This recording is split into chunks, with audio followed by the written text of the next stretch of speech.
ગુરુ બનાવો ને ઓલા, કોઈ ગુરુના સાનિધ્યમાં જાઓ ને તો ખાલી એટલો જ ભરોસો રાખજો જેમ પ્લેનમાં બેસીએ અને એ પ્લેન ચલાવનારા પાયલોટ પર ભરોસો રાખીએ છીએ, બસ એટલો જ રાખવાનો છે, વધારે નહીં. એ વ્યક્તિને આપણે ઓળખતા નથી, એને કોઈ દિવસ જોયો નથી, ક્યાં રહે છે, શું નામ છે, એને ચલાવતા આવડે છે કે નથી આવડતું કઈ ખબર નથી.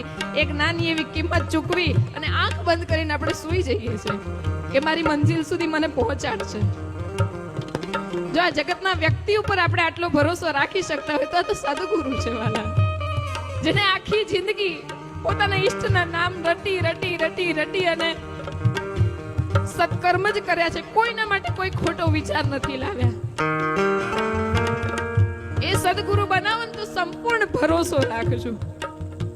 આ રાજા ગયા છે ગુરુના સાનિધ્યમાં, પણ ગુરુ એમ કે આમ એટલે એમ જ હોય વાલા. ગુરુના વચનમાં વિશ્વાસ રાખજો. મંત્ર મૂલમ ગુરુર વાક્યમ, ગુરુનું વાક્ય પણ મંત્ર છે, એના માટે સંસ્કૃતના શ્લોકની આવશ્યકતા નથી. ગુરુ એમ કે ધીરજ રાખજો, એટલે એ ધીરજ છે ને, ધીરજ રાખજો એ મંત્ર બની જાય છે. અને ગુરુ એમ કે ધીરજ રાખજો ફળ મળશે, તો પછી કોઈ આટલો પણ અવિશ્વાસ ન રાખી એના ઉપર ભરોસો રાખીને જીવીએ ને તો હું નથી માનતી કે આપણી ઈચ્છા પૂરી ન થાય વાલા. મારા પોતાના અનુભવ છે વાલા. એક નાનો એવો મંત્ર લઈ અને હું નીકળી અને મારું જીવન ક્યાંથી ક્યાં બની ગયું. એક નાનું એવું ગુલાબનું ફૂલ લઈને હાવ અણસમજમાં મારા ગુરુના સાનિધ્યમાં જતી હતી, એક સફરજનની લાલચમાં, એક સફરજનની લાલચમાં.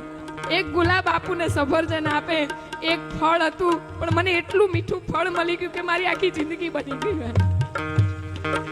એક ગુલાબના ફૂલથી અનેકો ફૂલ સુધી હું પહોંચી ગઈ. આ મારી ગુરુ કૃપા છે. પણ ભરોસો રાખજો, જરૂરી નથી કે ગુરુ તમારી નજીક હોય, પણ પોતાની જાતને હંમેશા માટે ગુરુના ચરણની નજીક રાખજો, તો આ દુનિયાની કોઈ તાકાત નથી કે તમને હરાવી શકે. આ જીવનની નાવને એના હાથમાં સોંપી દો કે ગુરુદેવ મને ચલાવતા આવડતું જ નથી, હો મને કઈ ખબર નથી પડતી, ગુરુદેવ તમને સોંપી, હું તો ખાલી તમારા મંત્રનો જાપ કરું છું, તમે તમારી રીતે ચલાવજો ને પછી જોવો આ નાવ છે ને સાગર પાર થઈ જશે, થઈ જશે ને થઈ જશે. સત્ય કી